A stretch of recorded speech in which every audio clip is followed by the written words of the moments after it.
Shalom amigos, les habla Sergio Bacari del canal Un Bacari suelto en Israel. Un martes primaveral, aunque con mucho frío, con la Biblia en la mano, en busca de uno de sus capítulos desde el mismo lugar de los hechos. Amigos, este cartel que ven aquí detrás mío dice Binyamin, que vendría a ser Benjamín. Y el símbolo, el lobo, es aquel que recibió Benjamín cuando fue bendecido por su padre Jacob antes de que éste muera. Y no sé si ustedes saben, pero todos los territorios de Israel aún son señalizados, aún son considerados de la misma manera que los heredamos cuando retornamos a la tierra de Israel luego de haber estado en Egipto. Y así como fue sorteado en Shiloh por Josué los territorios de esta tierra, aún siguen señalizados de la misma manera. Y cuando yo cruce este cartel, voy a estar pisando las tierras que heredó la tribu de Benjamín. Benjamín, aquel hijo, el último hijo de Jacob, que nació en camino, en una ruta entre Efrat y Belén, un parto muy pero muy duro que casi mata a los dos, tanto a la madre Rachel como él mismo. Por suerte, él sobrevivió. Pero la vida de su descendencia, de su tribu, sufrió también muchas consecuencias y vivió exactamente lo que él vivió en el parto. Es decir, muchas veces estuvo a punto de extinguirse, de desaparecer. Pero amigos, hoy por hoy es una de las únicas dos tribus que sobrevivieron junto con la de Yehudá, la de los judíos. Y hoy están sanos, salvos y vivos más que nunca.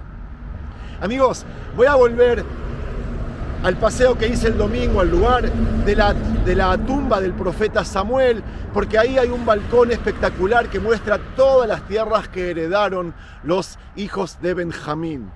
No sé si ustedes saben, pero Samuel fue un levita que pertenecía a esta tribu, o sea, vivía en los terrenos de Binyamin.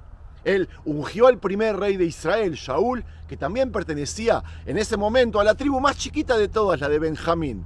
Y desde ahí arriba, desde ese balcón, les voy a contar un poco la historia y la influencia que tuvo esta tribu a través de la historia, una influencia que dura hasta el día de hoy. Empecemos.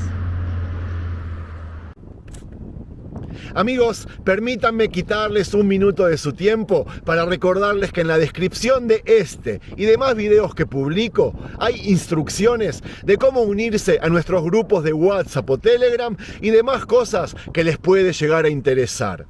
Otra aclaración, para no perder el tiempo, les voy a escribir el nombre de los lugares actuales que estamos viendo en vez de decirlos. Amigos, estoy en el balcón de un fuerte bizantino construido sobre los restos del profeta Samuel. Y esta es sin dudas una de las tres vistas más lindas de toda la zona centro de Israel y la mejor de las tierras que heredaron los descendientes de Binyamin o Benjamín. Después de la conquista de Canaán por las tribus de Israel, Josué repartió la tierra entre las 12 tribus. Y les recuerdo que los levitas no fueron tribu y no recibieron territorios. Para ellos se construyó ciudades dentro de cada porción de tribus para que hagan de jueces y los trabajos espirituales. Y es por eso que el profeta Samuel, que era levita, era vecino del primer rey de Israel, Shaul, que era benjamita. Estamos hablando del año 1200 a.C., es decir, hace 3200 años.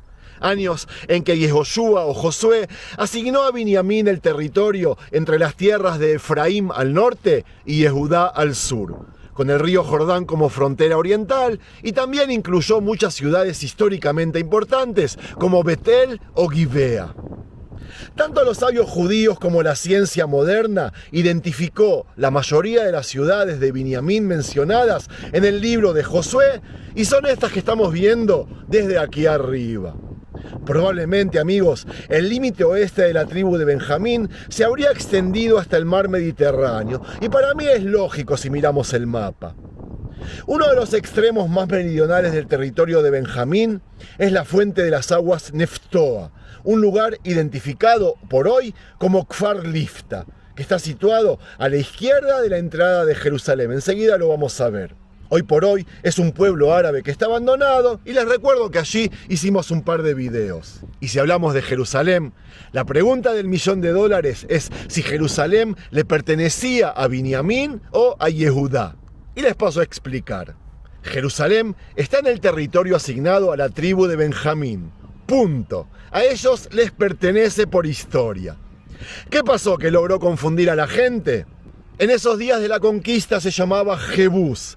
Y nosotros no intentamos conquistarla, no la conquistamos y permaneció bajo el control independiente de los jebuseos. Así fue durante varios siglos, hasta que finalmente fue conquistada por el rey David en el siglo XI a.C.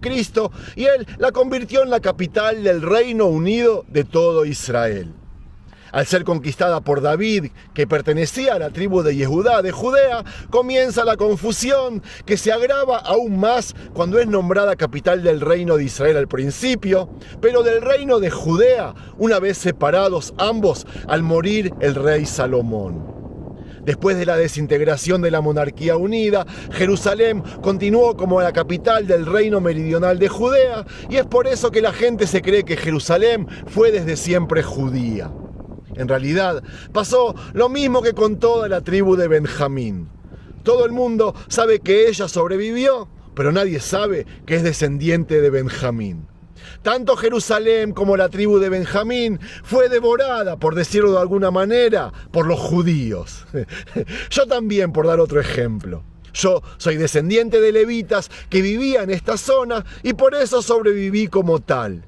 Eso sí, a mí me devoró el judaísmo, me devoró la tribu de Judea y es por eso que hoy todos me conocen como judío y no como levita. Si hablamos de otra ciudad también importante como Betel, ella también fue ambigua. Aunque Josué asignó a Betel a Benjamín, en la época de la profetisa Dbora, Betel es descrita como tierra de la tribu de Efraín. ¿Qué fue lo que pasó?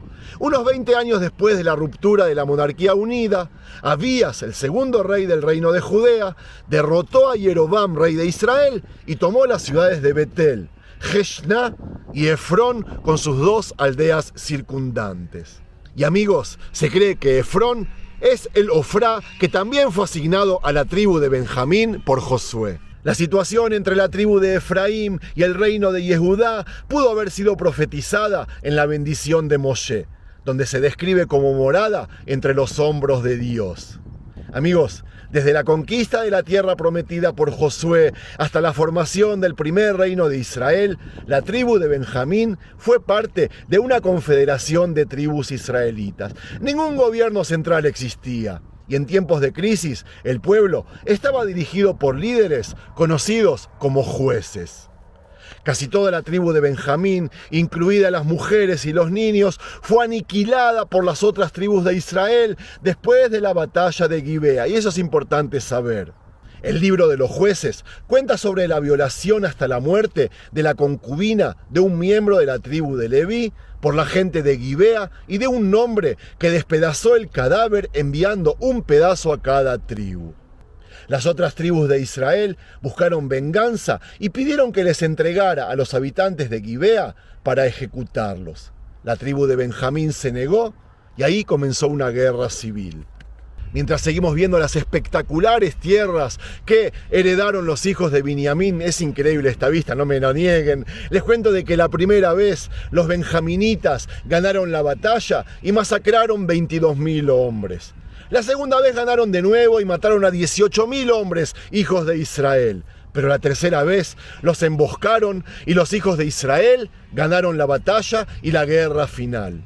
Los miembros de la tribu de Benjamín fueron asesinados, incluyendo mujeres y niños. 600 hombres de la tribu de Benjamín sobrevivieron, ocultándose en una cueva durante muchos meses.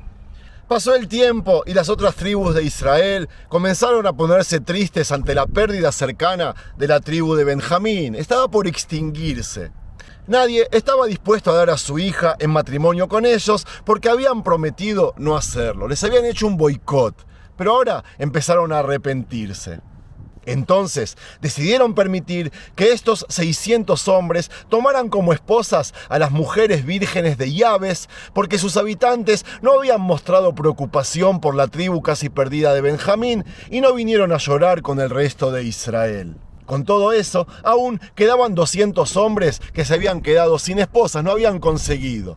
Por lo que se acordó que ellos podían unirse a aquella fiesta judía que las mujeres salían de los viñedos vestidas de blanca y los hombres venían, las raptaban y se casaban con ella. La fiesta que actualmente nosotros conocemos como Tu B'Av o la fiesta del amor. ¿Se acuerdan que les conté que los hombres tenían que esperar a que las jóvenes solteras salieran a bailar y que cada uno tomaba una y se la llevaba para su tierra? Bueno, me refiero a esta fiesta.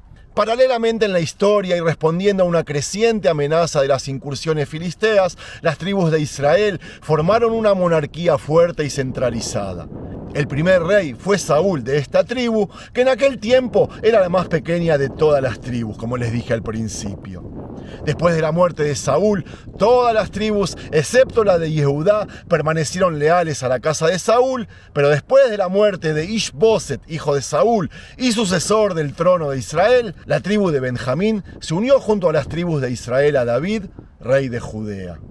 Cuando Roboam, el nieto de David, ascendió al trono en el año 930 a.C., las tribus del norte se separaron de la casa de David para conformar el reino de Israel. La tribu de Benjamín permaneció como parte del reino de Judea hasta que fue conquistada por Babilonia en el año 586 a.C. y la población fue deportada. Cuando el cautiverio terminó, la distinción entre Benjamín y Judea se perdió en favor de una identidad común llamada Israel. Aunque en el libro de Esther, que leímos la semana pasada, Mordejai dice pertenecer a la tribu de Benjamín. Y más tarde, en la época de Jesús, algunos todavía se identificaban como descendientes de Benjamín, incluyendo, amigos cristianos, al apóstol Pablo. Listo amigos, esto fue todo por hoy. Si les gustó el paseo, no se olviden de regalarle un me gusta. A mí personalmente me encantó. Shalom.